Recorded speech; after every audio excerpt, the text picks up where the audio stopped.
Bismillahirrahmanirrahim. Assalamualaikum warahmatullahi wabarakatuh. Alhamdulillahi rabbil alamin wa bihi nasta'in ala umuri dunya waddin. Salatan wa salaman daimaini mutalazimain ala habibina al-Mustafa Muhammad ibn Abdullah wa ala alihi wa sahbihi wa man wala. Subhanaka la ilma lana illa ma 'allamtana innaka antal alimul hakim. Qala rabbi shrah li sadri wa yassir li amri wahlul 'uqdatam min lisani yafqahu qawli. Allahumma ij'al jam'ana hadha jam'an marhuma wa tafarruqana min ba'dihi tafarruqan ma'suma. Allahumma nawwir qulubana bi nuri hidayatika kama nawwartal arda was sama' bi nuri syamsika abada ya rabbal alamin. Ilahi anta maqsudi wa ridhaka matalubi a'tini mahabbataka wa ma'rifataka. Alhamdulillah, syukur kita kehadrat Allah Subhanahu Wa Taala, diizinkan oleh Allah Subhanahu Wa Taala untuk kita berada dalam majlis yang berikutnya, yakni majlis ilmu. Cuma pada saya, majlis ilmu yang kita ada ini adalah sangat berharga kerana majlis kita menceritakan tentang konsep berzikir di bawah mazhabnya di dalam at-tasawuf, iaitu at-turuq as-sufiyah secara umum. Bahkan maklumat-maklumat yang kita kongsikan dalam majlis kuliah duha kita ini sukar nak didapati di dalam kelas-kelas majlis-majlis ilmu yang biasanya ada, terkhususnya di Singapura. Jadi alhamdulillah kita dapat keizinan daripada Allah Subhanahu Wa Taala untuk meneroka ilmu ini dan mengambil manfaat dari kitab yang disusun dan dikarang oleh Syekh Dr. Haji Jahid bin Haji Siddiq pada koleksi kertas kerja Tarekat dan At-Tasawuf. Alhamdulillah, dengan izin Allah Subhanahu Wa Taala juga kita sudah selesai dari pembacaan kertas kerja yang pertama. Seterusnya kita skip kertas kerja yang kedua, iaitu konsep penting di dalam tariqah. Bukan kita tak baca, kita baca kemudian. Kerana kita nak mendahulukan kertas kerja yang ketiga, yang lebih dekat dengan keadaan kita, iaitu orang yang berzikir. Kertas kerja yang ketiga selepas muka surat yang ke-44, yang bertajuk sentiasa zikir, sentiasa tafakkur dan tazakkur. Sentiasa zikir, sentiasa tafakkur dan tazakkur. Kertas kerja ini ada ditulis di hadapan, di page depan ni, iaitu telah dibentangkan di mana tu? Madrasah As-Sa'idiyah Negeri Sembilan, dan juga anjuran bersama Jabatan Mufti Negeri Sembilan pada tahun 2013. Artinya lama jugalah. 2013 artinya sudah 13 tahun sudah dibentangkan. Lama dah, 13 tahun, 2013. Oktober. Masa ni saya masih lagi makan gaji. Baik, kita tengok pada muka surat yang ke-46. Kita baca ya. Bismillahirrahmanirrahim. Pendahuluan. Kini umat Islam telah melupakan dan meremehkan amalan 3 serangkai, yakni zikrullah, tafakkur dan tazakkur. Amalan ibarat permata yang termahal ini tidak dipedulikan oleh majoriti umat Islam. Padahal Allah telah menunjukkan hikmah kebaikannya dengan jelas amalan 3 serangkai ini dengan firman-Nya pada surah Ali Imran ayat 191 yang sudah pun sering saya baca. Jadi pendahuluan Tuan Guru Syekh Dr. Jahid ni adalah berdasarkan pengalamannya. Sebab dia adalah pembentang kertas kerja, jadi berdasarkan pengalamannya. Jadi kalau 13 tahun dulu, 87, 77, 74. Tua juga dah. Sekarang Tuan Guru berumur 86-87 tahun. 13 tahun dahulu artinya 74. Tua juga dah. Dia membentangkan ini. Artinya kalau 74 kerana suluk pertama Tuan Guru itu adalah pada umurnya 42. Jadi kira-kira sudah 30 tahun lebih. Kalau dalam tariqah, ialah sudah 30 tahun lebih lah. Sebab dia bertariqah dengan tariqah Ahmadiyah Idrisiyah terlebih dahulu. Dan kemudiannya mengambil baiat di dalam tariqah Naqsyabandiyah Khalidiyah. Dan suluk pertamanya, ikut maklumat yang dia beritahu adalah pada umur yang ke-42.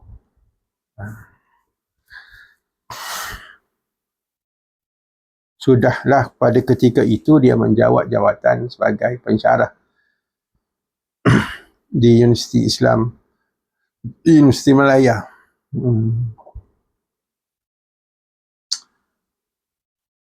Jadi berdasarkan pengalamannya pada ketika itu dia menyatakan bahawa amalan tiga serangkai ini di neglect, tidak dipedulikan 13 tahun dulu.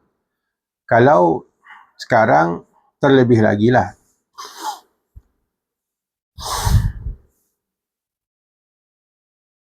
Mungkin para jamaah yang berada di hadapan saya adalah orang-orang yang berzikir. Mungkin tidak merasakan sangat. Begitu juga saya sebagai guru agama ataupun guru igama telah melihat keadaan masyarakat kita yang memang betul tidak berzikir. Bahkan kalau lepas solat tu tak tahu nak zikir apa. Kita bukan cakap zikir-zikir yang darajat, zikir hasanat pun tak lepas. Lepas sembahyang tak tahu nak zikir apa. Tidak ada zikir. Tidak ada zikir, tapi tahu nak zikir apa, okey. Ini tak tahu nak zikir apa. Pada hari ini, itu pun masih okey. Kalau Piramli dia kata macam gitu pun okey. Sebab pada hari ini, zikir lepas sembahyang tu masuk neraka. Kita ni agaknya beberapa orang yang depan saya ni, kalau dengar gitu, kita pun terperanjat. Kita pun mengeleng kepala. Zikir lepas sembahyang masuk neraka. Ya begitulah katanya Wahabi. Dan Wahabi tu tidak sikit ya sekarang ya. Saudara-saudara kita pun ada Wahabi. Tidak sedikit. Terpalit sudah virus Wahabi ini kepada saudara-saudara kita. Masya Allah. Lepas sembahyang zikir masuk neraka. Bila mereka mengatakan bahawa Rasulullah SAW tidak berzikir lepas sembahyang. Apatah lagi berzikir dengan para sahabat lepas sembahyang. Dengan demikian itu adalah bid'ah. Dan setiap yang bid'ah itu, setiap yang baharu itu, maka pastilah sesat. Dan setiap yang sesat itu akan masuk ke neraka. Jadi dia nak cakapnya bahawa zikir lepas sembahyang masuk neraka lah. Kan? Equal to terus. Bukan setakat zikir lah. Sebut Alhamdulillah, bid'ah tak boleh. Tu mana saya sebagai guru agama tak marah dengan Wahabi kalau begini keadaannya. Bila terpalit kepada ahli keluarga kita pun tak berzikir. Ahli keluarga kita pun memandang orang-orang yang berzikir ni semua adalah orang yang sesat, orang yang masuk ke neraka. Takkah kita marah? Karut. Rosak ahli keluarga kita disebabkan oleh fahaman Wahabi. Jadi fahaman Wahabi ni sebenarnya perlu dibenteras, perlu diperangi.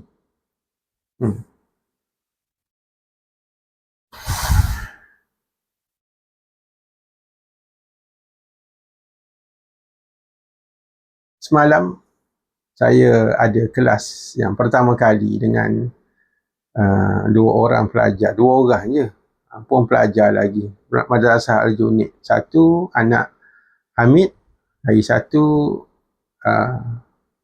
kawannya anak dia. Dua-duanya bersekolah di Madrasah Al-Junid, di mana yang kawan kepada Alisha tu, kawan kepada anak Hamid tu, kalau saya tak salah, mak dia tu adalah prinsipalnya Madrasah Al-Junid. Jadi budak yang tak sebarang jugalah kalau lagi tu anak educator lah. Jadi katanya budak tu, dia kata satu kali dia naik Grab, pemandu Grab tu, pakcik tu Wahabi.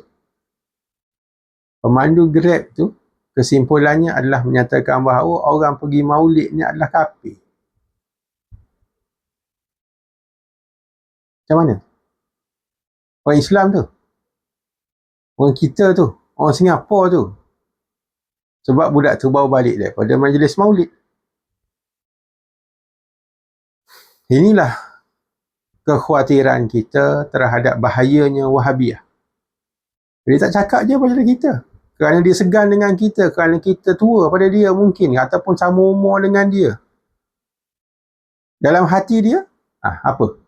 Bila dia bercakap dengan orang yang dia rasa lebih rendah daripada dia, budak muda, budak lagi, maka dia sarahatan, berterus terang, menyatakan bahawa kafir.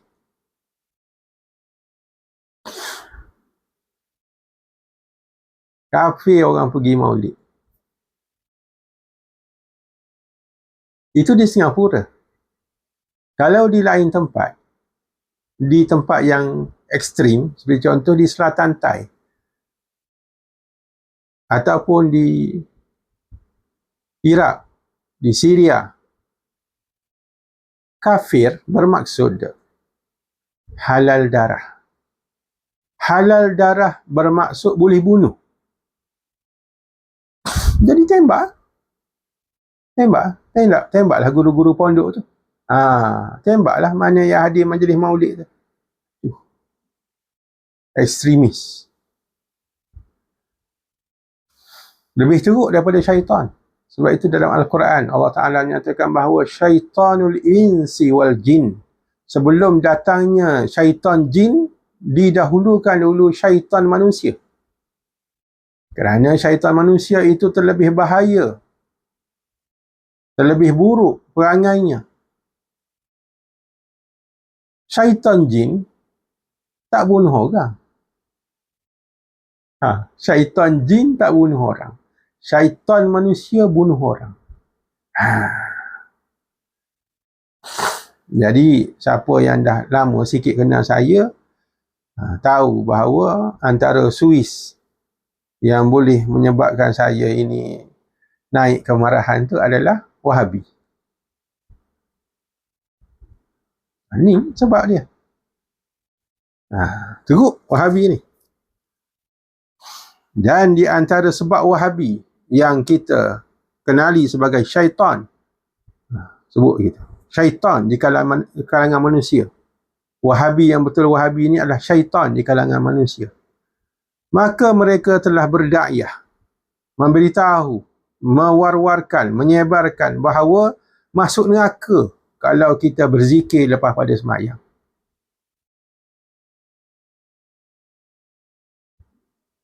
antara berzikir lepas sembahyang dengan tengok handphone okey. Nak kentut okey lagi. Nak pergi berak okey lagi. Apatah lagi kalau berbual tepi pagar dan isyak okey. Tapi zikir lepas sembahyang masuk neraka. Kan karut tu. Maka jadinya zaman berzaman, generasi demi generasi tak berzikir dan tak tahu nak berzikir apa. Teruk lagi bahawa tak boleh berzikir. Kalau berzikir maka itu adalah suatu kesalahan. Bukan setakat melupakan, bukan setakat meremehkan, bahkan menyalahkan. Siapakah perangai gini kalau bukan perangai syaitan? Kalau kita kata syaitan tu benarlah, ustaz dia syaitan.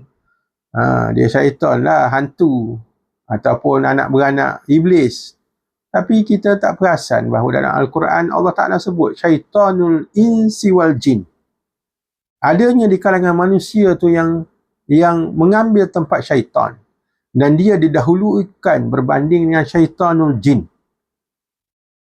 Jadi tak salah apabila saya sebut bahawa itu adalah syaitan. Nampak tak?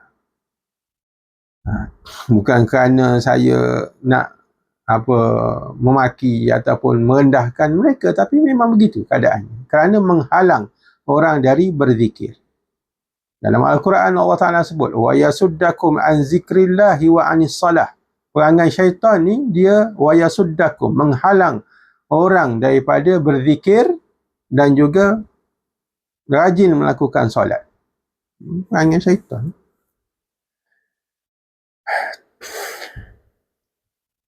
Oleh yang demikian, siapakah yang perlu mengambil jalan, tindakan untuk menyekat kemarahan taktik-taktik syaitan di kalangan manusia ini? Alim ulama. Bahkan syaitan di kalangan manusia itu menggunakan sijilnya yang kononnya dia itu adalah guru agama. Sekarang berpangkat profesor.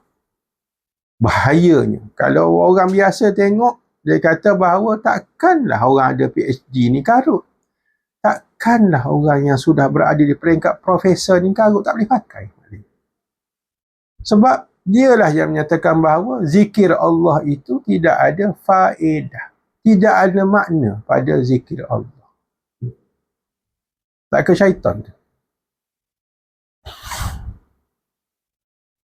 Panggil nama dia tak apa. Panggil nama dia. Panggil. Tak apa. Panggil nama Allah tak boleh. Perangai siapa lagi tu kalau bukan perangai syaitan? Kan? Hanya syaitan yang tidak suka umat manusia ini ataupun saudara dia di kalangan jin memanggil-manggil nama Allah. Sedangkan dalam Al-Quran berterabur tentang ayat-ayat yang para sahabat memanggil-manggil Allah Ta'ala.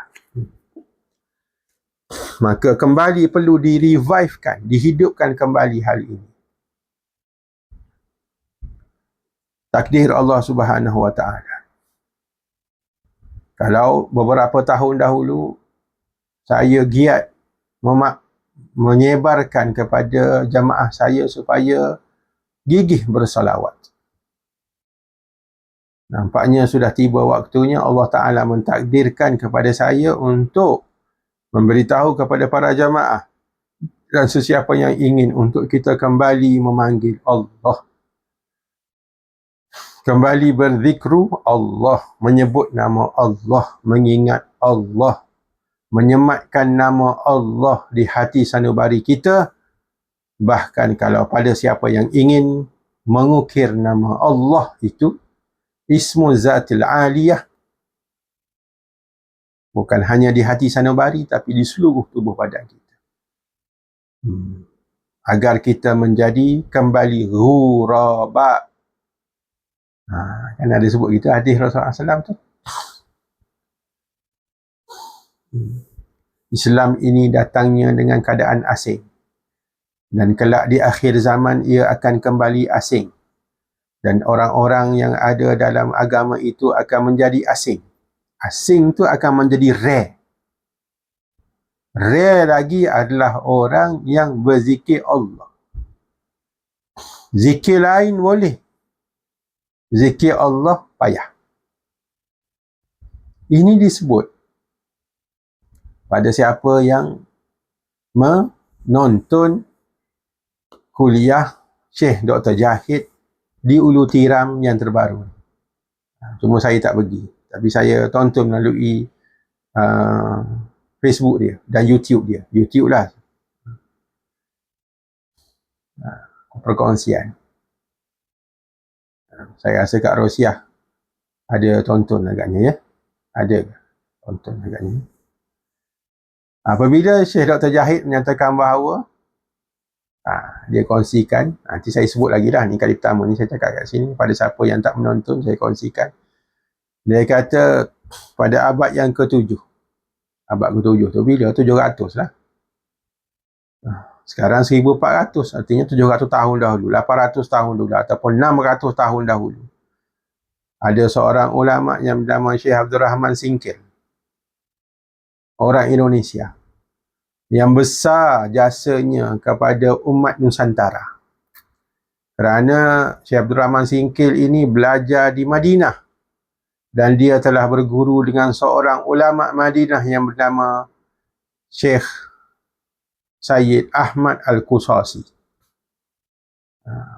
ataupun Al-Qasasi, Qusasi ataupun Qasasi, di mana Syekh Ahmad Qusasi itu telah menyusun satu compilation of zikir yang dipanggil sebagai Aurat Madani. Aurat Madani itu apa? Adalah zikir selepas solat. Sehingga di seluruh Nusantara ini tersebar zikir wirid Syekh Ahmad Qusasi melalui jalan Syekh Abdul Rahman Singkil yang bawa balik ke Nusantara ini dan diajarkan. Betapa barakahnya. Bukan hanya di kampungnya, bukan hanya di daerahnya, bukan hanya di negerinya, bukan hanya di negaranya, bahkan merebak sampai ke negara-negara Nusantara. Brunei, Singapura, Malaysia, Indonesia, Thailand. Kita lepas semayang zikir dengan wirid Syekh Ahmad Qusasi. Apa tu? Yang tu lah. Kalau lepas maghrib, lepas subuh, la ilaha illallah wahdahu la syarika lah, 10 kali. Allahumma ajirna minan nar 7 kali. Allahumma antas salam wa minkas salam. Subhanallah, subhanallah, alhamdulillah, alhamdulillah, Allah akbar, Allah akbar. Allahu la ilaha illa huwal hayyul qayyum. Amana rasul la yukallifullah. Itulah wirid Syekh Ahmad Qusasi. Kan semua orang baca tu kan? Mestikah baca itu? Tak semestinya. Datang Wahabi hari ni dia kata bid'ah tu. Masuk neraka tu. Biarlah ke dia.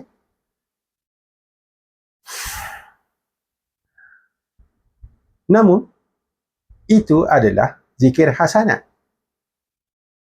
Kerana Syekh Abdul Rahman Singkil ini mempunyai compilation zikir-zikir darajat. Bila sebut tentang zikir darajat, ia adalah zikir yang diajarkan di dalam turuk sufiyah, tariqah. Zikir hasanat lain. Zikir darajat ia diterima dari guru ke guru, guru ke guru, guru ke guru, apa ke Rasulullah SAW ada silsilahnya. Maka diajarkan dalam turuk sufiyah. Di mana Syekh Abdul Rahman Singkil ini, dia bertariqah Samaniyah. Nama tariqah Samaniyah ni.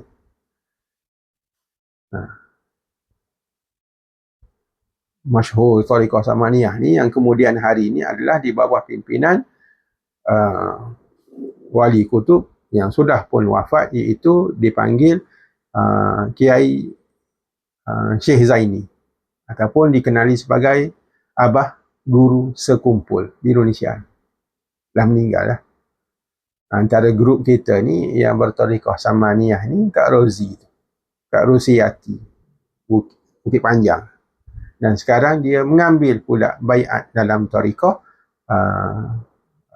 apa ni? Naqsyabandiyah Khalidiyah. Tak ada masalah.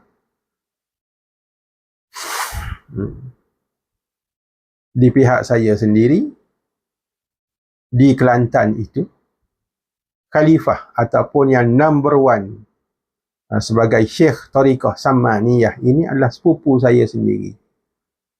Dr. Amri, saya panggil dia Abang Amri. Sepupu lah. Sepupu saya. Sepupu tu artinya bapa dia tu adalah abang kepada mak saya. Jadi sepupu lah dengan dia. Tu.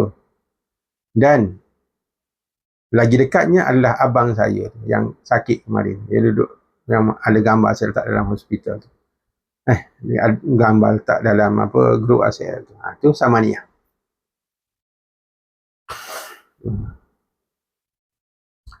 Namun Syekh Abdul Rahman Singkil ni, masyarakat tidak ada masalah menerima dengan baik zikir hasanat. Tapi bila zikir darajat di dalam tariqah, sampai-sampai dia disesatkan.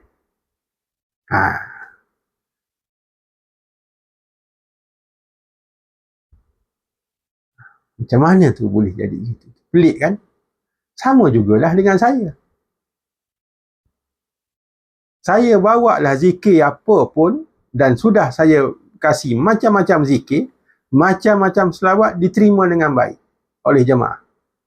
Tapi bila saya bawa zikir tariqah, sesimpel Allah, sesimpel la ilaha illallah, sesimpel baiat itu adalah sunnahnya Rasulullah sallallahu alaihi wasallam.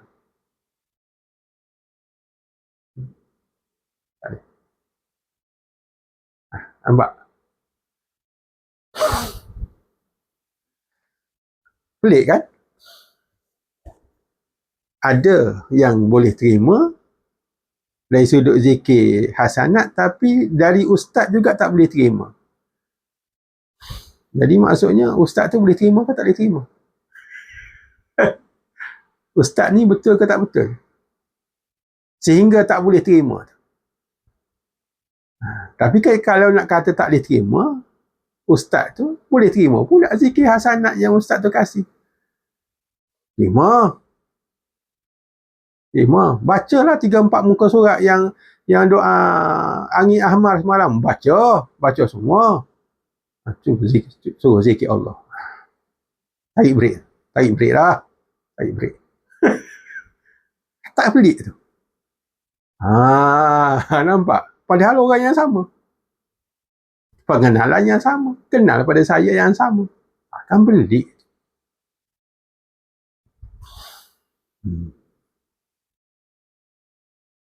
Sungguh, zikir hasanat tidak sama dengan zikir darajat. Sepedih-pedihnya para syaitan pada zikir hasanat, pedih lagi dia pada zikir darajat. Sehingga kalau zikir darajat bahkan akan datang yang para VIP-nya syaitan turun sendiri menghalang orang daripada berzikir darajat langsung. Kalau bab zikir hasanat ni cukup dengan bawah-bawah ni aja. Cukup dengan pangkat-pangkat private tu saja, private sapu saja yang engkau pergi halang orang. Tapi kalau mereka sudah dipanggil kepada zikir darajat, bahaya. Sebab zikir darajat itu akan mengubah keimanan orang, mengupgradekan keimanan orang, merepairkan iman dan takwa dia. Bahaya. Kalau dia sudah sampai kepada peringkat menjadi golongan ulul albab, habis kita. Itu cerita dia sebenarnya. Zikir hasanat, orang berzikir pada waktu-waktu tertentu. Tapi kalau sudah zikir darajat, mereka ini adalah al-wisal. Kekal dalam keadaan berzikir sepanjang waktu. Bahkan kalau sudah jadi zikir wisal, yang paling kami bimbangkan adalah bukan dia yang berzikir, tapi rohnya bahkan berzikir. Kalau rohnya sudah berzikir, itu disebut sebagai zikir ghaibah, yang hilang yang lain melainkan hanya hendakkan Allah sahaja. Ketika rohnya berzikir, bahkan dia tidur pun dia kekal zikir. Baik sekat sebelum tersebar. Lalu kita boleh melihat orang yang sama di hadapan saya. Orang yang sama boleh terima zikir hasanat bila zikir darajat. Walau zikir darajat itu adalah nama Tuhannya sendiri, tapi tak boleh terima. Pelik kan? Cuba renung. Cuba fikirkan. Fikirlah, letak tangan atas kepala gini. Fikir. Apa dah jadi? Apa?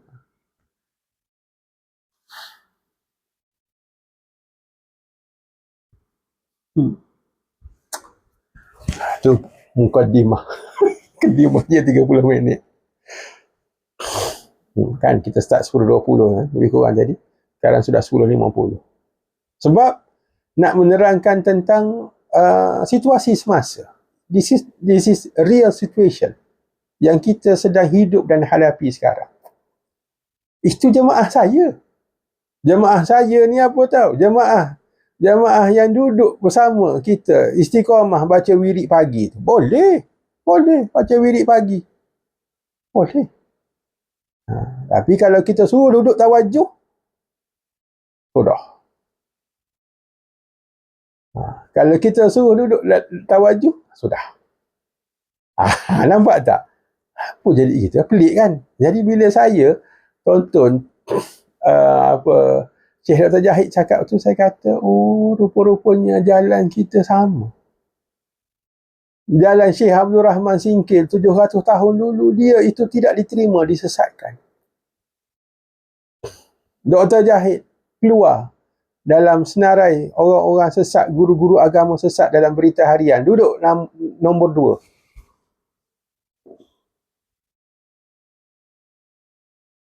Mana kitabnya ni? Ada ni, sini.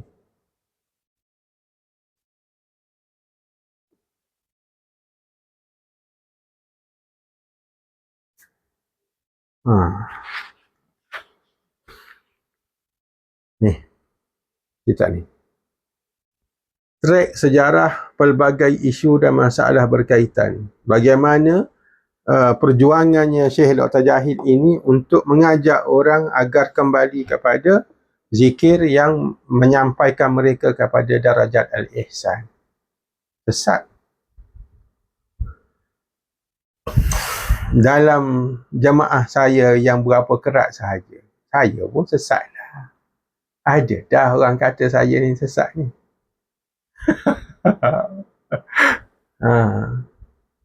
Tapi saya kata tak apalah. Kurang-kurangnya sesat saya ada guru. Sesat saya ada kitab. Sesat saya ada bermacam-macam tafsir yang saya rujuk baca. Orang yang cakap saya sesat tu, berapa biji dah baca habis kitab. Berapa orang guru dia ada. Berapa universiti dah dia dapat tamat.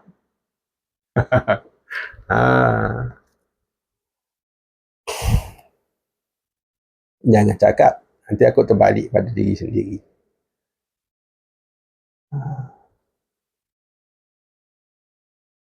Kan?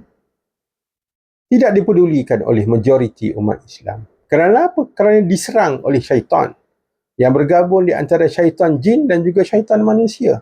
Tambah pula dengan korin yang ada pada diri setiap kita yang bergabung dengan nafsu.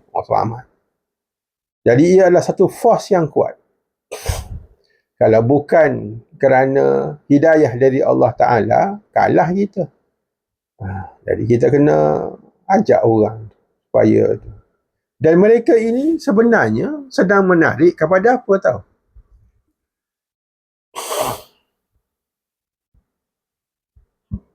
Menarik kepada kehancuran. Kalau kita tengok, kita tengah cerita tentang zikir. Orang berzikir, orang tak berzikir. Sehingga kan dia momokkan, dia pakaikan makeup menyatakan bahawa zikir tu adalah salah. Sesat Rasulullah. Dia macam-macam alasan. Rasulullah SAW tak bikin lah apalah. Rasulullah SAW tak ada tariqah lah apa. Tak, macam-macam lah dia cakap. Sebenarnya ni untuk apa? Untuk menarik kepada kemusnahan. Dan kemusnahan yang paling besar tu adalah kiamat kubra. Kan? Kiamat kubra. Kiamat yang betul kiamat tu lah pecah bumi. Pecah alam. Kenapa saya cakap macam tu? Sebab ada hadis kan? Tidak akan berlaku kiamat sehingga orang yang terakhir hidup di muka bumi ini yang ngelah sekali yang menyebut nama Allah, Allah, Allah meninggal. Tu. Di saat orang the last person yang menyebut nama Allah, Allah, Allah, dia mati, selepas pada dia tu orang tak tahulah bahawa Tuhan ni namanya Allah. Kita kata takkanlah sampai gitu. Kan ada azan, Allahu Akbar, Allahu Akbar. Kan ada Al-Quran. Paling tidak mesti dibaca. Mana perginya para qari, para hafiz? Oh, dia akan tiba waktu. Semua itu habis. Permulaannya adalah zaman kita ni. Bila ada satu guru agama yang menyatakan bahawa tidak ada faedah pada zikir Allah. Tu dia permulaan dia. Berapa banyak dia punya dosa tu. Kalau dia tak taubat. Kalau dia tak taubat, mudah-mudahan dia taubat. Dengan kerana katanya dia itu, orang-orang terpengaruh bahawa tak boleh zikir Allah. Salah zikir Allah. Masuk neraka zikir Allah. Tak ada faedah zikir Allah. Bahkan menyalahkan orang lain pula. Membida'ahkan orang lain, mengkafirkan orang lain. Datang daripada dia. Inilah permulaan kita kata. Dan permulaan mungkin dia tu Tok Pengulu di sebelah Malaysia.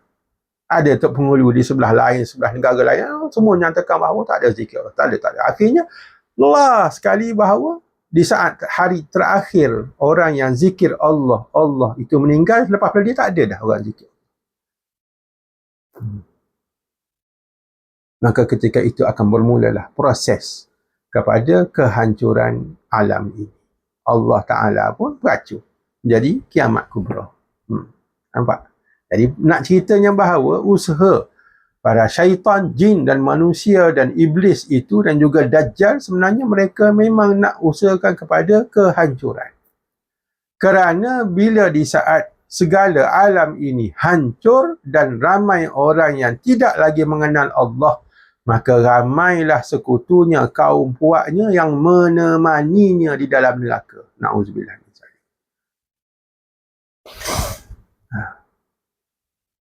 Sekarang, ramai orang zikir. Selamat orang tu. Kalau kata dia tak berzikir sekalipun, tak zikirlah, tak ada zikir Allah ke apa ke, mana tahu sebelum saat dia mati, Allah Ta'ala kurniakan kepadanya cahaya hidayah dan dia terima cahaya hidayah itu dan dia taubat. Maka dia selamat juga. Kerana apa? Kerana bumi ini belum musnah lagi. Maka mesti dicepatkan kemusnahan bumi ini. Dengan cara menghilangkan zikir Allah. Agar di saat orang sesat dan bumi ini hancur dan tidak ada lagi taubat, maka ramailah kaum puaknya menemaninya di dalam neraka. Ni cerita dia kalau nak tahu. Akan sampai ke situ. Sudah saya nyatakan bahawa orang-orang yang bertugas di perang, askar-askar pengaman kita, para reporter TV3 yang pergi ke Bosnia dahulu. Pada perang Bosnia dan Kosovo tu. Ingat zaman dulu tu. Serbia tu. Bosnia, Kosovo, perang Serbia tu. Nyatakan bahawa bila reporter kita, TV3 ataupun tentera pengaman Malaysia pergi ke sana, kan bila uruskan para masyarakat tu, tiba waktu, maka mereka pun azan. Katanya masyarakat setempat, kita pernah dengar alunan nyanyian ini. No wonder lah negeri engkau hancur. Dan katanya reporter, bila tiba musim sejuk, Al-Quran dijadikan bahan bakar untuk menghidupkan api. Mereka tak tahu pun tu Al-Quran, itu adalah kitab yang mulia. Artinya nak jadi proses macam ini dah berapa puluh tahun?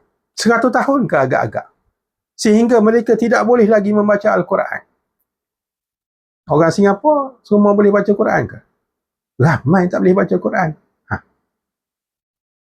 Tapi kurang-kurang tahu bahawa Al-Quran tu kitab yang mulia. Ini sampai ke tahap tak tahu bahawa itu adalah kitab yang mulia. Mereka koyak-koyakkan sama level, sama darjat dengan buku-buku biasa, dengan kertas-kertas biasa, dengan kayu-kayu ranting biasa, dijadikan bahan untuk menghidupkan api, membakar, menaikkan ungun api pada musim sejuk. Antaranya adalah Al-Quran. Tuh yang berlaku di Bosnia masa perang Serbia. Ini adalah laporan yang benar. Jadi no wonder hancur. Kalau kita juga mengambil sikap itu, na'udzubillah min zalik, maksud kita ini adalah masyarakat kita lah, tidak mengenal Al-Quran, tidak menghormati Al-Quran, tidak ada zikir pada Allah, maka nantilah kehancuranmu. Bahaya gitu. Maka inilah dia adanya para wakil daripada Rasulullah sallallahu alaihi wasallam, para pewarisnya daripada Rasulullah sallallahu alaihi wasallam yang tetap membawa obor rahmatan lil alamin. Rahmat. Kalau tak ada rahmat, hancur. Maka kami membawa rahmat daripada Rasulullah sallallahu alaihi wasallam yang bersambung daripada rahmat sebenarnya Allah Ta'ala, agar memperbetulkan kembali hal ini, mengajak manusia agar kembali berada di dalam sinar cahaya rahmatnya Allah Ta'ala melalui zikru Allah. Itulah dia sebabnya kita bersungguh sangat ni. Faham tak? Sebab kalau tidak, maka hancur. Artinya benda lebih besar ya. Bukan hanya sekadar cerita zikir peribadi, semua tidak. Benda lebih besar. Maka perhatikan kepada keluarga kita, anak-anak kita, cucu cicit kita. Ada zikir tak? Kalau tak ada zikir, bimbang sekali. Takut mereka itu akan menjadi ejennya kehancuran. Sebab tak ada zikir? Mereka itu akan menjadi sebahagian daripada tanda-tanda kiamat. Tuh. Bukan apa dia isu kecil, isu besar. Tu hakikat dia pada jemaah. Bukan sekadar kita kata isu apa dia khilaf lah, zikir tak zikir lah, tarikat tak tarikat lah. Itu benda kecil aja. Tapi dia ada isu yang di belakang lebih besar. Benda ni yang disembunyikan oleh syaitan, jin dan juga manusia. Itu hakikatnya. Ni faham Mudah faham. Padahal Allah telah menunjukkan hikmah kebaikannya dengan jelas. Amalan 3 serangkai ini dengan firmannya, Allah Ta'ala firman, 3 serangkai itu pada surah Ali Imran, ayat 191. Sudah saya nyatakan beberapa kali, ayat 191 ini dibaca dengan ayat 190. Ayat, verse yang before 191, iaitu 190.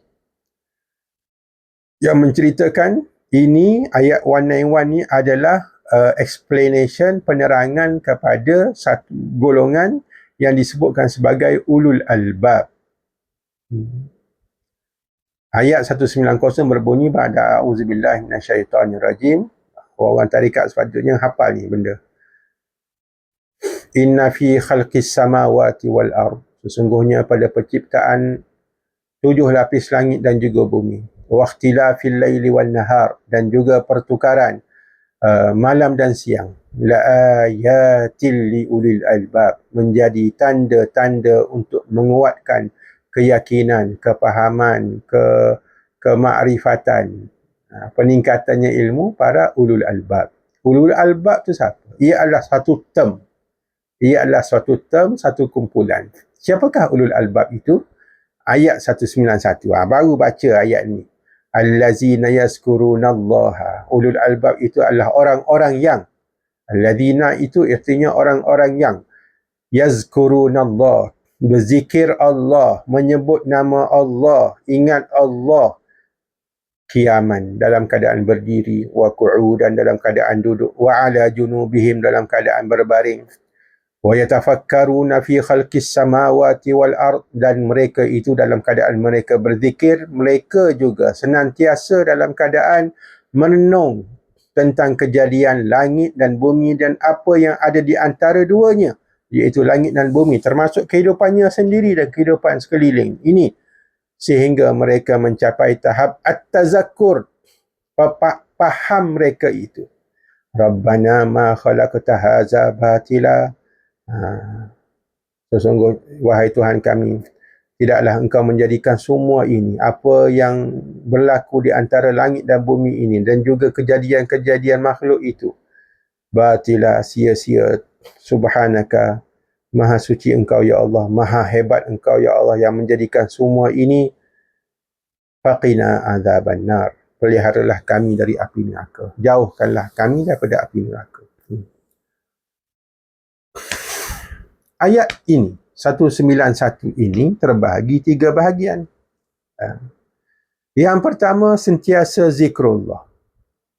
Ulul albab itu adalah sentiasa zikir, iaitu disebutkan bahawa qiyaman wa qu'udan wa ala junubihim, diri, duduk dan juga baring. Artinya dalam segenap keadaan condition diri mereka itu, mereka sentiasa dalam keadaan zikir. Yazkurun tu didatangkan dengan fi'lul mudhari'. Fi'lul mudhari' yang di sini ni adalah bermaksud fi'lul mudhari' ni apa bahasa Inggeris? Present tense, past tense, ada satu apa? Yang tu yang ada ing tu panggil apa? Continuous tense kan? Lupa dah saya. Continuous tense yang sentiasa, bukan hanya pada ketika itu, senantiasa, berterusan. Present plus dengan continuous tense. Dan bukan hanya pada ketiga ini saja. Ini saja cakaplah contoh. Jadi kalau dia duduk dalam keadaan melompat ke, bersenam ke, berlari ke, naik kapal terbang ke, dalam air ke, sedang berendam ke, sedang dalam sibah, swim ke, mereka kekal dalam keadaan berzikir. Yazkurunallah. Tu maksudnya. Jadi satu, sentiasa berzikir. Ulul albab ni orangnya sentiasa berzikir. Ulul albab juga yang kedua adalah sentiasa merenung. Wa yatafakkaruna fi khalqis samawati wal ard, dan mereka senantiasa tafakkur terhadap ayat-ayat Allah yang di langit dan bumi. Bukan, saya kata, bukan fikir tentang kejadian tu saja. Hebatnya matahari, hebatnya bintang, hebatnya langit, hebatnya bumi. Bukan cerita tu, tapi condition. Macam mana pergerakan macam gini? Macam mana sepatutnya kalau orang belajar falak kan? Jadi sepatutnya present continuous tense. Patutnya meteor ni akan tembak bumi, tapi boleh beralih juga. Oh, Allah Ta'ala Maha Rahmat. Apa yang gini? Kehidupan saya tadi nak pergi pasar. Saya tadi, kalau saya terlambat, terlalu cepat sikit, kena aksiden. Tapi ni dia lihat. Padahalnya tadi nak turun tu dah terlambat. Kemudian traffic light pula semua kena merah. Contoh. Merah. Kan ada waktu hijau. Ada merah. Jadi kita pun tak senang. Kenapalah merah? Selepas traffic light yang keempat merah itu berlaku aksiden. Ada kejadian aksiden. Kalau hijau semua, kita lah tu kena aksiden kat situ. Rabbana ma khalaqta hadza batila. Ketika itu ada dalam hati dia, tak sia-sia. Banyak dah berlaku pada saya. Kejadian tu. Di Singapura ada yang masih saya ingat sampai hari ni. Di Malaysia, di Johor pun ada. Iaitu kalau saya cepat sedikit dengan satu kereta. Bukan cepat banyak, cepat dengan satu kereta yang di Johor tu kena himpit dengan lori trailer. Tapi oleh kerana kereta saya di belakang satu kereta tu, yang depan tu, kereta dia kena. Kalau tak, saya duduk kat depan tu. Saya nak pergi dah, kereta tu tiba-tiba melaju, datang, zop. Saya dalam hati saya, dia ni tak tengok orang nak datang, laju macam gitu. Patutnya tu tempat saya. Tapi bila berlaku kena himpit tu, Rabbana ma khalaqta hadza batila. Rupa-rupanya Allah Ta'ala nak lindung aku. Dekat Singapura pun ada juga berlaku gitu, motor. Ni. Tapi kalau kita tak ada perasaan gitu, kita sebut gini ya. Mujurlah. Kataannya, mujurlah. Dia tak keluar alhamdulillah. Mujurlah tu tak bukan puji. Kalau alhamdulillah baru jadi puji. Nasib baiklah. Mujurlah. Mana cakap alhamdulillah tu?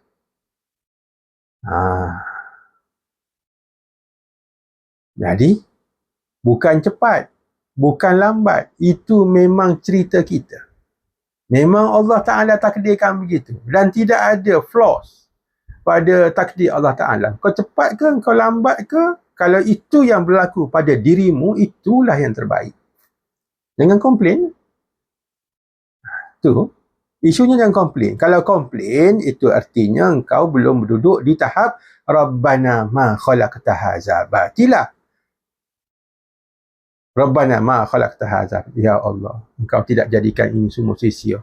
Ada kebaikan. Tapi kalau komplain, macam mana boleh kata kebaik kalau kita komplain? Artinya komplain tu artinya ada benda tak baik lah. Kita rasa benda tu tak patut ni. Patutnya saya yang dapat, saya yang boleh. Tak ada. Ni. Jadi semua ada kat sini. Pada ayat ni. Tadzakur. Natijah zikir dan tafakkur yang betul. Muka surat 47. Hati mereka tu siapa? Ulul albab. Ulul albab tu siapa? Tadilah yang tiga tu. Sentiasa berzikir, sentiasa merenung, sentiasa mendapat kepahaman terhadap kejadian langit bumi. Dan di antara duanya. Hati mereka dihidupkan dan dilimpahi. Hebatlah kalau hati hidup. Bahkan dilimpahi cahaya hidayah Allah yang khusus sehingga mata hati, bukan mata kepala, mata hati, basirah, mereka dapat melihat dan memahami berbagai ayat-ayat Allah yang tersirat dalam semua kejadian di langit dan di bumi. Sekali lagi, saya ulang sikit lagi. Dan memahami berbagai ayat-ayat Allah yang tersirat. Keyword dia adalah tersirat dalam semua kejadian di langit dan di bumi. Ini adalah bunga-bunga kepada kepahaman terhadap terbukanya hijab alam malakut. Siapa yang pergi ke program Ulul Albab di Kuala Pilah kemarin, akan berlaku connection sekarang. Iaitu ketika Tuan Guru kata anda zikir, anda dah tak dapat alam malakut, dah lihat alam malakut.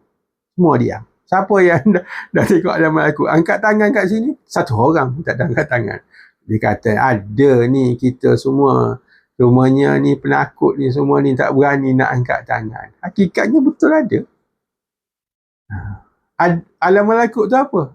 Kan dia sebut pada setiap alam mulki adanya alam malakut. Tabarakalladzi biyadihil mulku. Alam yang zahir, akhir ayat surah Yasin tu, malakutus samawati wal ard tu. Tu alam malakut. Malakut samad, malakut bumi. Artinya lepas tu dia kata bahawa ni meja, cawan ni ada malakutnya. Artinya ada tanda-tanda kewujudan Allah, kebesaran Allah secara maknawi. Ada malakutnya. Tapi benda itu dapat diserap dan dicerap oleh siapa? Oleh hati yang hidup. Hati yang hidup itu adalah hati yang merenung. Hati yang merenung itu terhasil daripada hati yang sentiasa zikir. Duduk situ. Kan sambung tu. Nyambung. Jadi kalau nak terbukanya hijab malakut, pertama sekali kena yazkurunallaha qiyaman wa qu'udan wa ala junubihim. Sentiasa zikir.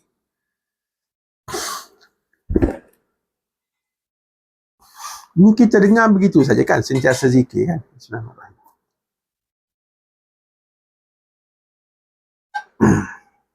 Hakikatnya siapa yang mampu sentiasa zikir? Tak ada orangnya. Zikir ada, tapi sentiasa zikir tak ada. Itu susah. Memang susah. Kalau kita nak laksanakan sendiri. Sebab itu sebenarnya adalah kurniaan Allah Ta'ala. Macam mana? Orang gitu Allah Ta'ala kurniakanlah kepada kita. Kalau kurniakan kepada kita, nak macam gitu, ngoyok-ngoyok nak gitu, kenalah ngoyok-ngoyok dengan Allah Ta'ala. Minta dengan Allah Ta'ala. Bangunlah tahajud ni. Lepas semayang, jangan ada doa yang lain. Doa saja, ya Allah, kurniakanlah kepada saya hati yang sentiasa zikir. Tu. Ataupun doa yang kelima dalam apa? Kaifiat kedua di doa yang 5 itu. Kaifiat 6, kaifiat 2, doa yang kelima. Ya Allah, jadikanlah hati aku sentiasa ingat akan dikau. Berulang tu. Bagus lagi buat zikir 100 kali sehari. Contoh. Minta yang tu. Sebab keupayaan, kemampuan berzikir itu adalah Allah Ta'ala, izin Allah Ta'ala. Apatah lagi sentiasa berzikir. Kita ni zikir ada dah kan, insya-Allah lah, alhamdulillah. Tapi sentiasa di zikir itu adalah another level. Sentiasa zikir itu adalah another level. Kita mungkin boleh zikir, tapi selepas minit, selepas 5 minit, selepas 10 minit, selepas setengah jam, putus zikir kita. Putus tu kerana urusan-urusan kita lah. Patutnya tak putus lah. Pergilah buat urusan, tak kisah nak masak, nak basuh ikan, nak siang ikan, nak apa lagi, nak mop, nak basuh baju, jemur kain. Zikir dalam hati. Payahlah kalau dah nak jemur kain, macam mana nak pegang tasbih. Siapa suruh buat gitu? Dah tiada. Zikir sir ada. Kan nampak? Ada bahagian. Dan ini diajar di dalam diajar dalam tarikat. Berbual.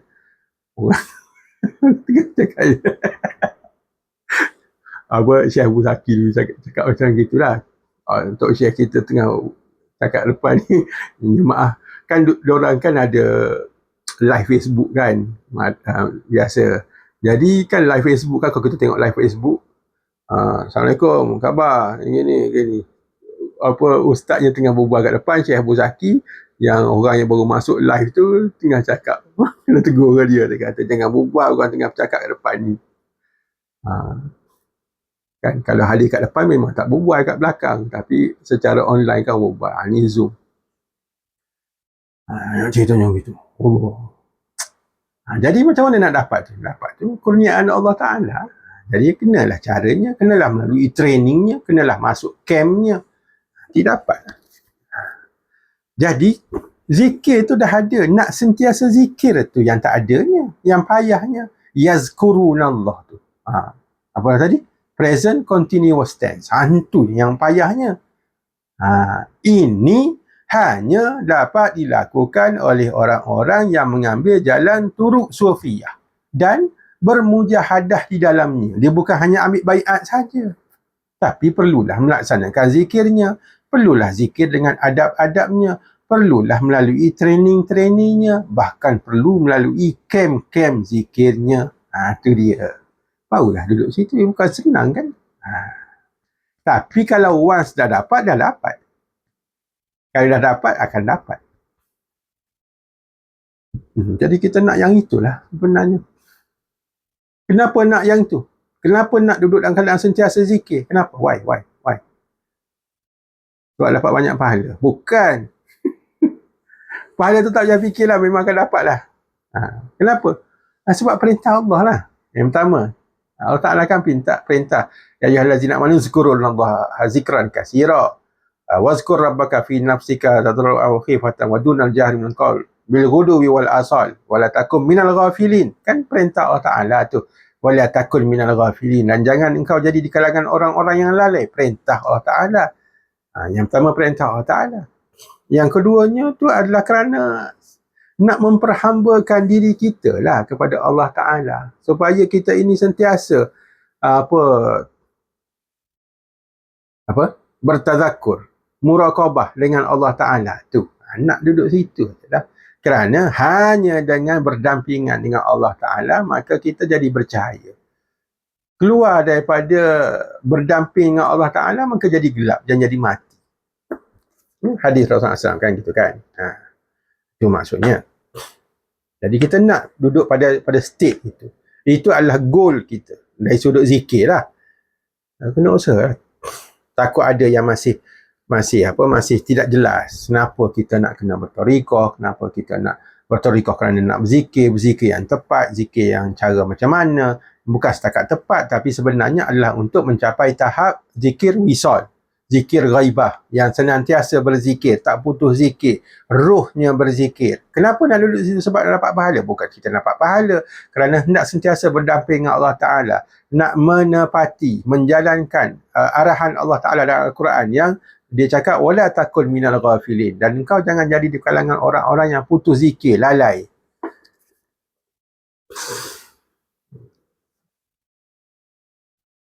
Jadi sebab-sebab yang asas tu nak kena faham, barulah kita jelas kenapa kita menjalani masuk ke tarekat, kenapa kita menjalani zikir, kenapa kita pergi buat tawajuh, kenapa kita masuk ke suluk. Sebabnya tu. Tapi kalau tak jelas lagi, tanya saya lah. Saya tak ada masalah untuk memberitahu lagi dan lagi sampailah kita semua faham. Sebab ada je orang yang tak faham ataupun tersalah faham. Kenapa jadi salah faham? Tak boleh cakap lah. Kan ada sekatan-sekatan daripada mambang-mambang sekalian agaknya. 1922 tu. Tak ngajar lagi ni. 47. Amalan sulung yang disyariatkan. Amalan 3 serangkai. Sentiasa zikrullah, sentiasa tafakur, sentiasa tazakur adalah merupakan amalan sulung, amalan yang 101, yang mula-mula disyariatkan dalam Islam. Islam mana? Islamnya syariat Rasulullah SAW. Saya tak pastilah syariat Nabi-Nabi lain macam mana, tapi saya rasa sama juga. Syariat Nabi Muhammad SAW tu yang pertama sekali Allah Ta'ala suruh tu adalah zikir. Takut kita tak perasan. Sebab kalau kita tak perasan, kita ni dah banyak kali dah dengar saya berbual macam radio buruk ni. Ulang, astro. Ulang. Tapi kalau orang yang tak biasa dengar, kalau kita tanya dia, apakah amalan yang utama dalam agama kita ni, maka tak pelik kalau mereka jawab sembahyang. Kalau kita kata awal apakah syariat pertama Rasulullah SAW, boleh jadi dia jawab sembahyang. Padahal syariat solat itu adalah pada tahun ke-12, iaitu sebelum sikit pada hijrah kan. Isra' Mi'raj tu kan berlaku pada ketika Rasulullah SAW amul huzni, kematian Sayyidina Khadijah dan juga Abu Talib. Berlaku amul huzni, pergi ke Taif, dan lepas Taif itu dijemput untuk melakukan perjalanan minal Masjidil Haram ilal Masjidil Aqsa. Kemudian Mi'raj ke atas. Jadi barulah disyariatkan, dikurniakan solat. Itu kan berlaku pada tahun yang ke-12 kenabian. Umur Nabi 52. Artinya sudah 12 tahun Islam itu didakwahkan oleh Rasulullah SAW di Mekah. 12 tahun ni bukan sekejap.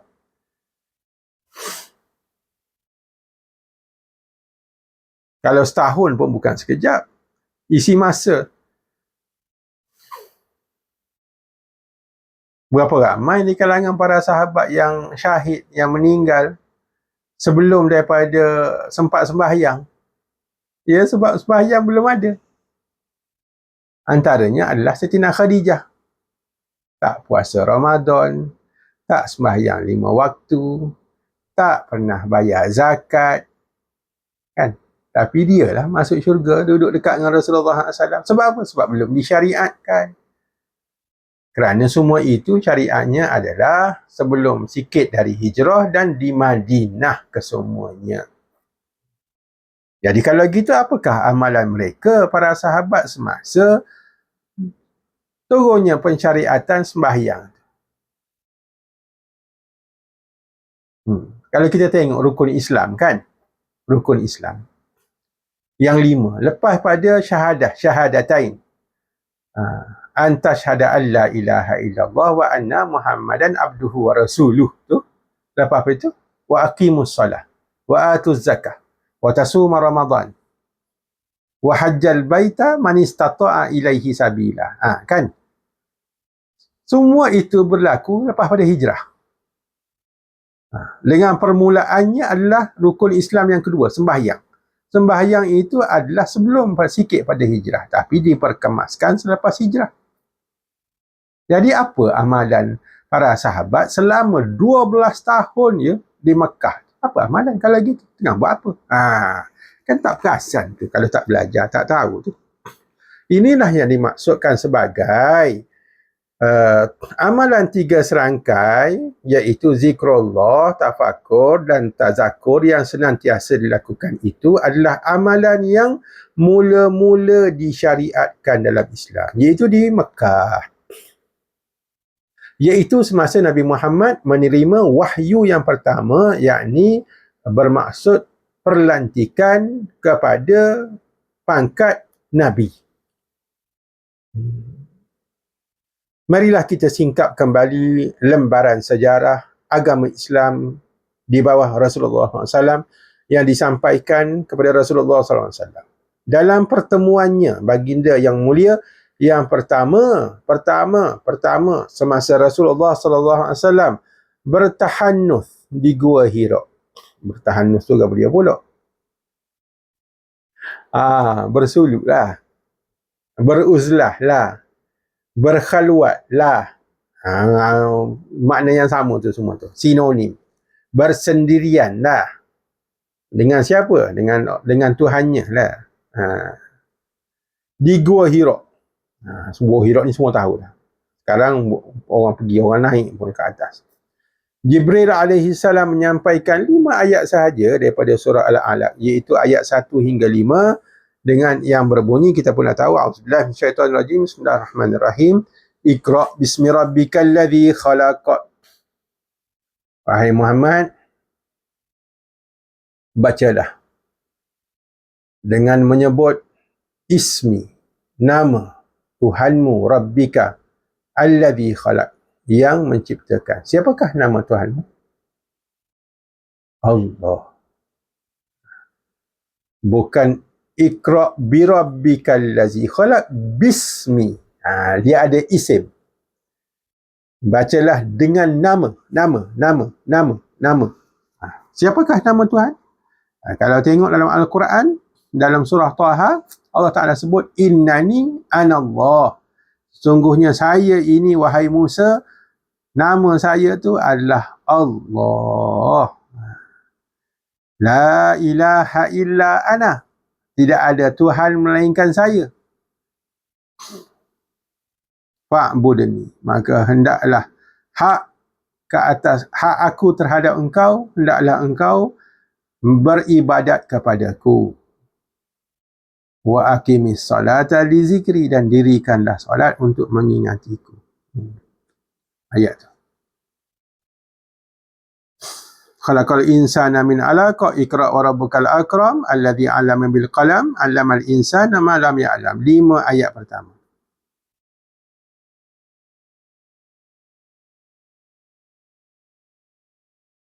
$10.11.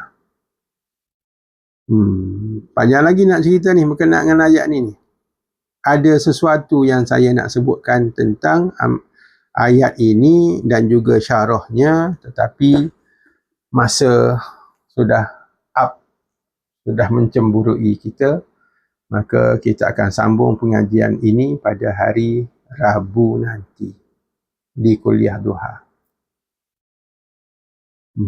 Ada sesuatu yang berkait dengan kita, terkhususnya orang yang telah mengambil baiat di dalam tariqah Naqsyabandiyah Khalidiyah bersama dengan saya, nanti akan nyambung pada syarah saya yang berikutnya ini.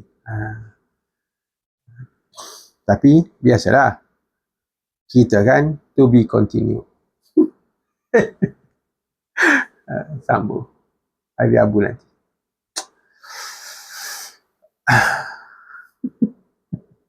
Berbual sama dia ni. Apa? Katanya Kak Rosiah, ni hari Ustaz strict sikit. Ya, betul. Tapi strict pun senyum-senyum juga. Lepas tu dia jawab present continuous tense. Betul, terima kasih. Kemudian Cik Mah pun jawab, Ustaz tu strict pada Wahabiyah. Ya, betul. Sebab itulah, sebab Wahabi tu teruk sangat kan perangai dia kan. Jahat dia tu.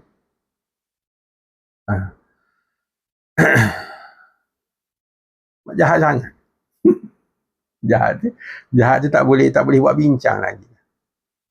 Tak jahat lagi kalau kata bahawa zikir Allah Ta'ala tu sia-sia. Tak jahat. Paling jahat lah tu.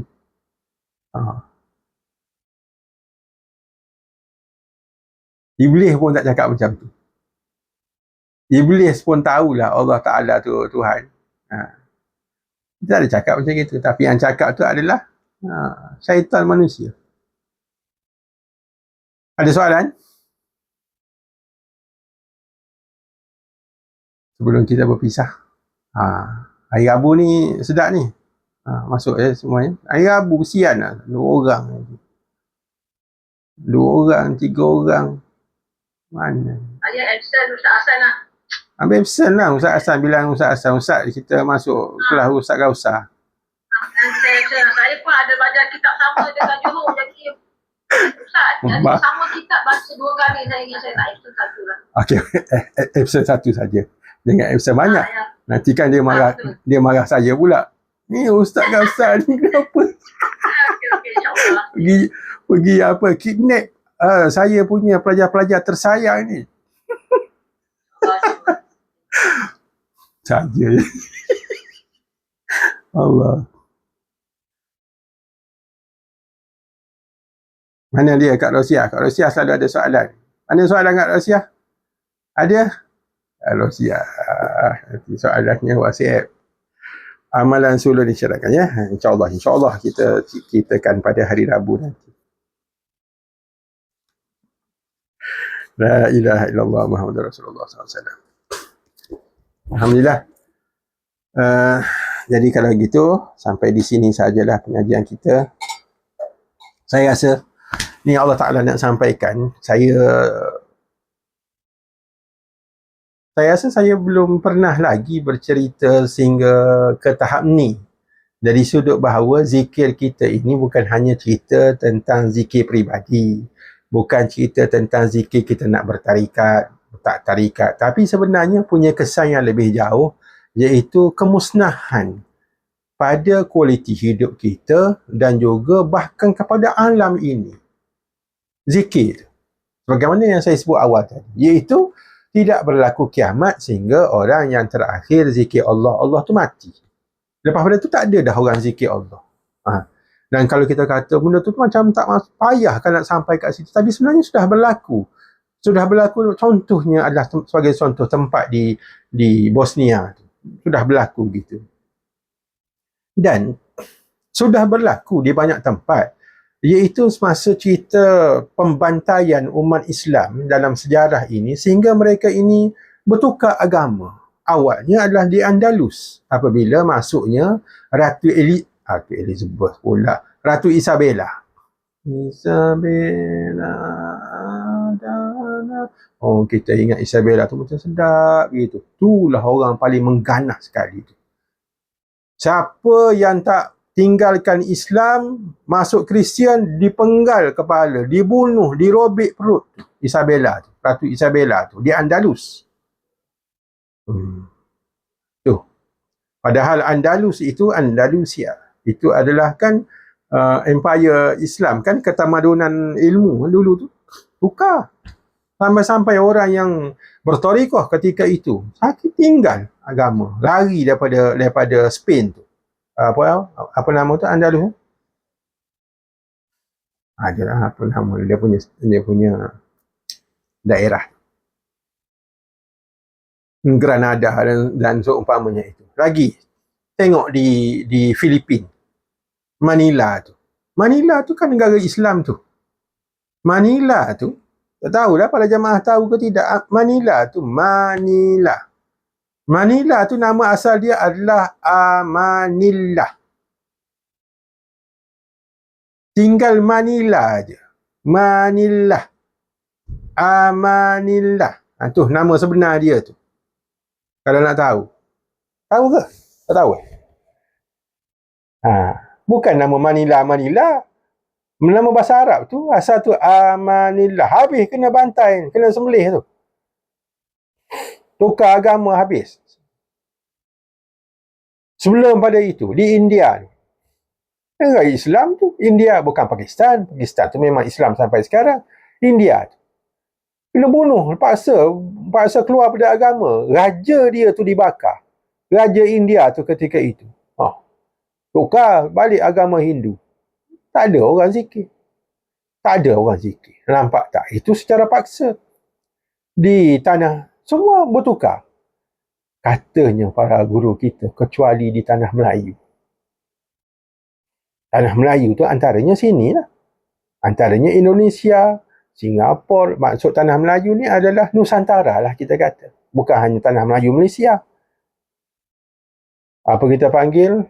Ombak demi ombak. Waves after waves. Datangnya mula-mula dengan Portugis. Bukan cerita nak ambil berempah.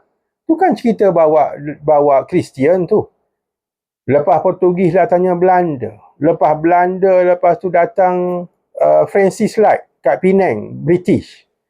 Lepas tu Raffles. Lepas tu apa lagi? Biasa datang.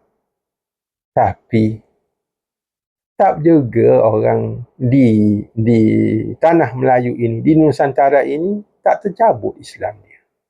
Islam kekal. Di lain tempat cukup dengan satu kali wave. Satu kali serangan, habis. Tapi di tanah Melayu ni berapa kali serangan dah sudah, tapi Islam tetap kuat. Ni kata bahawa dengan tanah Melayu ni. Ini kata bahawa ini adalah para pejuangnya, komando-komandonya. Al-Mahdi itu datang daripada sebelah Nusantara ni. Main-main. Itu dia. Tetap hidup. British lah, macam-macam datang. Ceritanya apa? Cerita nak memadamkan Allah tu. Nak memadamkan orang yang bersujud tu. Nak memadamkan orang yang berzikir tu. Tapi tetap ada. Macam mana tu boleh berlaku gitu? Perasan tak? Lain tempat cukup dengan sekali pembantaian. Tapi di sini tetap hidup Islam. Mudah-mudahan kita, saya, kakak-kakak sekalian, ayahanda-ayahanda sekalian, abang-abang sekalian menjadi ejen. Ejen apa? Ejen Allah. Ejennya Rasulullah sallallahu alaihi wasallam dalam mengajak orang agar lisan mereka kembali zikir yang secara bersungguh-sungguh dan pada tahap yang tidak putus. Kita nak ajak orang semua agar berzikir bukan setakat zikir biasa, tapi zikir yang zikir utama, zikir darajat. Bukan setakat zikir darajat, tapi zikir yang tak putus. Kita nak ajak sampai ke situ. Tu kempen kita. Sampai ke saat sama ada kita boleh melihat rizaknya dengan mata kepala kita selagi hayat kita dikandung badan, atau kita mati dan disambung oleh orang berikutnya. Agar sampai orang di sini ini zikir tanpa putus dengan Allah Ta'ala. Biar gitu. Biar apa? Biar kembali semula sebagaimana para sahabat Ridwanullah alaihim ajma'in yang zikir tanpa putus. يذكرون الله قياما وقعودا وعلى جنوبهم ويتفكرون في خلق السماوات والأرض ربنا ما خلقت هذا باطلا. Biar sampai ke tahap yad'una rabbahum bil ghadati wal ashyi yuriduna wajha wala ta'du aynaka anhum turidu zinatal hayatid dunya. Oh, dia sampai di situ. Sebagaimana surah Ali Imran yang saya baca awal, sebagaimana surahnya Al-Kahfi yang saya baca yang kedua tu. Ada belaka dalam poinnya apa? Poinnya adalah kita tidak keluar daripada hadis Rasulullah SAW ataupun Al-Quran. Ini bukan goreng. Ini bukan buat jalan sendiri, tapi jalannya Allah Ta'ala. Gitu saja kita. Allah. Kan hebat kan gitu kan. Berdiri, berjalan di atas jalannya Allah Ta'ala. Wallahu a'lam. Sawab, apa yang baik daripada Allah Ta'ala, apa yang kurang itu daripada diri saya sendirilah. Mudah-mudahan kita beroleh kurniaan yang mahal ini dan ditambah lagi sehingga sampai kepada mendapat warid al-wisal, daripada warid al-intibah kepada warid al-iqbal, kepada warid al-wisal, daripada zikir ghaflah dipertingkatkan kepada zikir yaqazah, daripada yaqazah dipertingkatkan kepada zikir hudur, daripada hudur dipertingkatkan ke zikir ghaibah. Apa benda tu kalau tak faham, tengok baliklah kuliah-kuliah saya yang sebelum ini yang sudah pun ada dalam channel YouTube tu. Subhanakallahumma wa bihamdika asyhadu an la ilaha illa anta astaghfiruka wa atubu ilaik. Bismillahirrahmanirrahim. Wal 'asr innal insana lafi khusr illa alladhina amanu wa 'amilus solihat tawasaw bil haqqi wa tawasaw bis sabr. Sekian, wabillahi taufiq wal hidayah. Wassalamualaikum warahmatullahi wabarakatuh. Terima kasih nah. Allah. Sama-sama, jumpa lagi. Assalamualaikum.